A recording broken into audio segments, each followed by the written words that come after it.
Lin-Manuel Miranda, how are you going over there? Uh, okay, all things considered.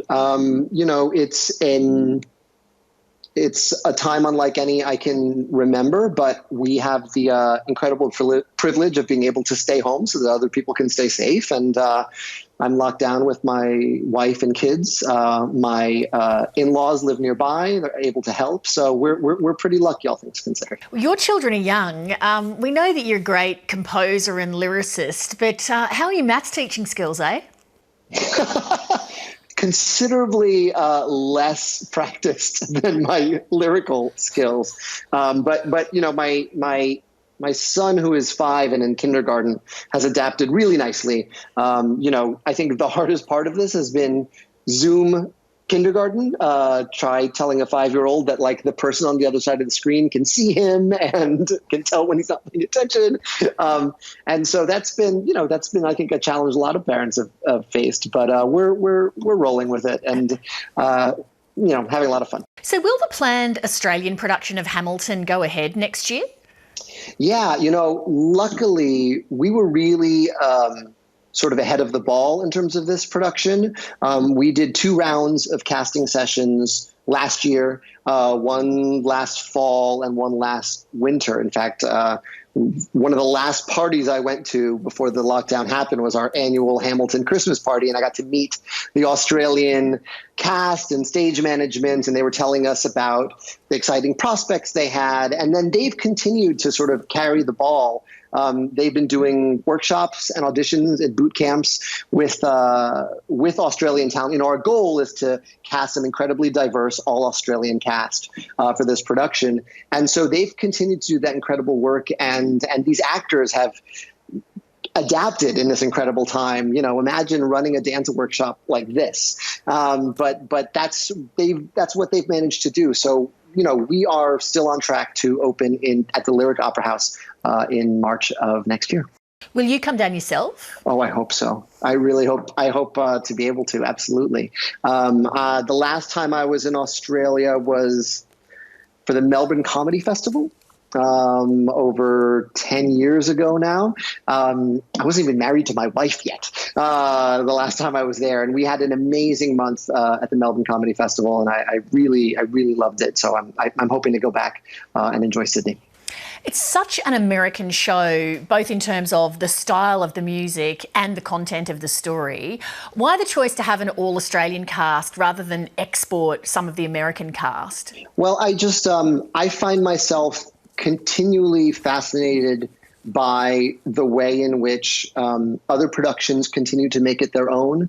I remember when we first opened the UK production and everyone asked, how are they going to get any of it? Like, we don't know any American history over here. And I go, I'm sorry to tell you, most Americans don't know a ton of American history over here. And the other thing that I always think of is there's an amazing anecdote that Joe Stein, the librettist for Fiddler on the Roof, used to say. He was at the premiere of Fiddler on the Roof in Japan.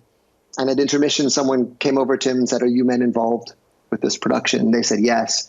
And they go, "I hear this plays in America. How does that work? It's so Japanese." And that's kind of how I feel about Hamilton's experience in other productions. I think that the story of sort of a country becoming itself, I think that's universal. And I think in terms of the debates of what kind of country we want to be, what kind of values we let lead, that stuff isn't unique to America. Those are conversations that every country is having with themselves. Hamilton is the story of how America became itself. I just wonder at the moment if we are possibly watching the beginning of the fracturing of the United States of America. Certainly from over here, watching what's going on, it seems just so chaotic and angry and divided. You're like, it is a scary time. It is a scary time, and I can't remember a scarier one.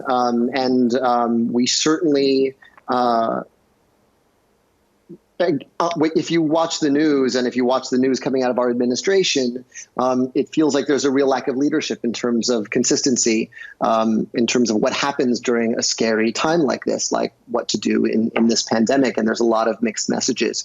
That being said, there are also a lot of incredible stories. Like I think New York is, I'm going to tell my grandkids that I was in New York during this time, and so many acts of heroism and so many. I see when I walk down the street with my mask on, so many other people doing the same, so many people committed to keeping each other safe. I think I waved to people more than I did before. And so, while it is a scary time, and I think this administration is pretty scary, and hopefully over in November, there's also a lot of there's an enormous sense of community, and there's an enormous sense of rallying in the face of that. You look back to Alexander Hamilton's time and to the years subsequent, and you had politicians who were bitter enemies, and the country was at war, and the country was divided. What lessons, if any, do you think that America's history offers that could be pertinent to this time? Well, I'm not a historian.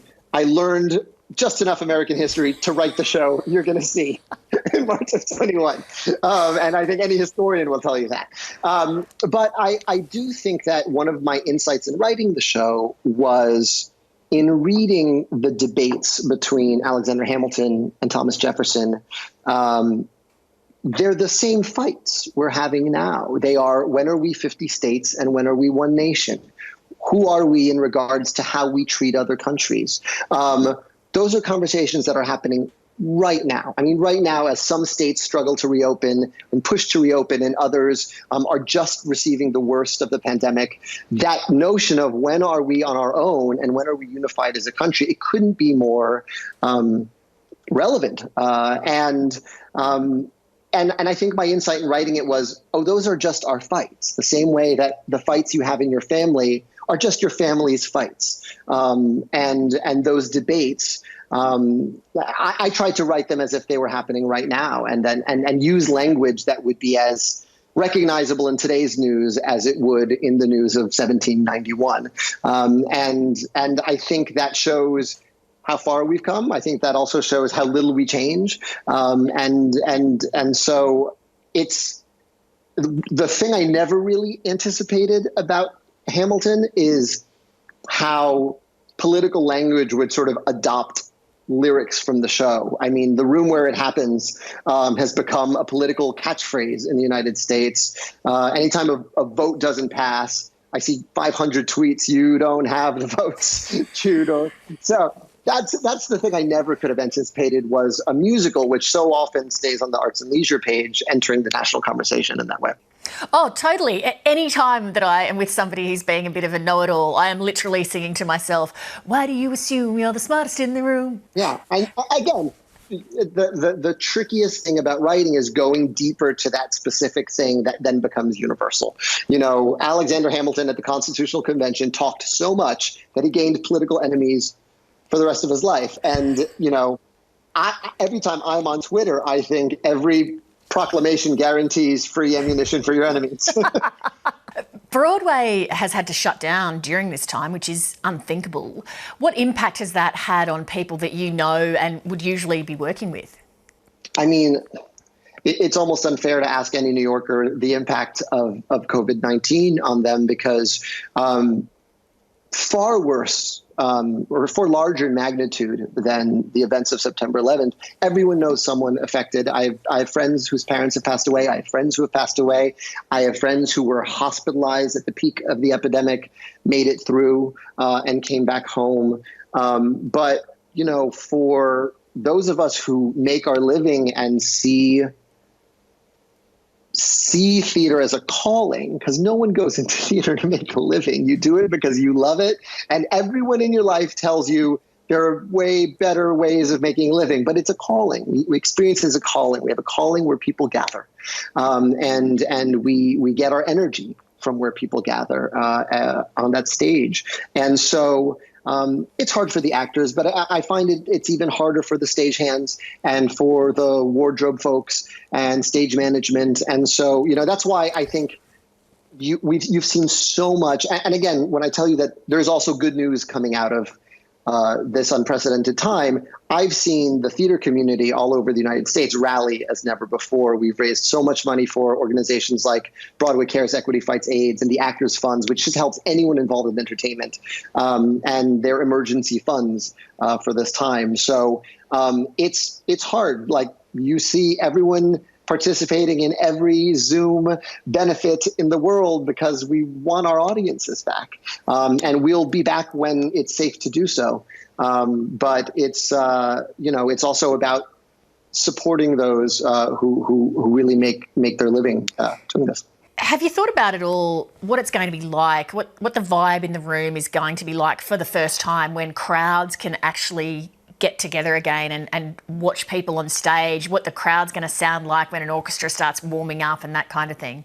Well, fortunately I can, because we are in the middle of our last bits of post-production on the Hamilton live capture. We filmed the original cast just before the principal started to leave in 2016. Tommy filmed several performances. We got on stage. We basically shot it like an indie movie ourselves, and we're putting the finishing touches on it now, and it is so poignant to work on. It's so poignant to hear that applause and that anticipatory applause before Burr steps across the footlights. I've been watching it over, listening to the sound mix as we tweak our final sound notes, you're so nostalgic for when people can gather together again. And that film version's being brought forwards quite considerably. Why is that?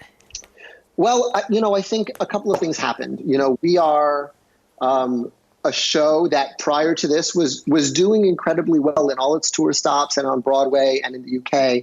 And I've always said, I'm so happy we have that film of the original cast. I want as many people to experience it in a live setting as possible before we release that. And so we were slated for next year. And then the world changed. The world turned upside down, and we realized, no one can see theater anywhere right now. And it went from something that we wanted to have a big movie theatrical release to people need this now. People need to be able to see this in their homes in the way in which they can, because no one is seeing theater right now. And so it felt like we should work hard to make this happen, because the time sort of demanded. I just want to do one thing before I let you go, and that's show you a picture of a 10-year-old I know. His name's Samson, and his mum snapped off this picture when she told him that I was interviewing you tonight. And I just thought that his face captures the sort of joy and thrill that fans of Hamilton have. They're so passionate and they just get such a buzz from it. It must be so amazing to know that you've created something that gives people that kind of joy. Well, I remember being Samson, of course. I remember being 16 years old or 17 years old and seeing Rent perform on the Tonys and memorizing the cast album and singing along with my friends from the high school chorus until we knew every word. I remember, acting in Godspell and doing sleepovers with my cast. And, those shows with the albums that you memorize become a part of your DNA. They become a way of speaking to your friends. It gets into your bloodstream in a different way. When you fall in love with the show, you have to know everything about it, and you have to share it with your friends. And I'm so grateful that Hamilton has become that show for people. And it's also just a lot of show, right? It's like 50 some odd thousand words in this thing, because Hamilton just never shut up, and I had to keep writing it down. So I'm just intensely grateful for the fans, and they guide our thinking on next steps always, when it comes to the next production being in Australia, when it comes to pushing up the release of the film. That's always at the forefront of our minds. Lin-Manuel, it's been just lovely to talk to you. Thank you so much. Likewise, thank you.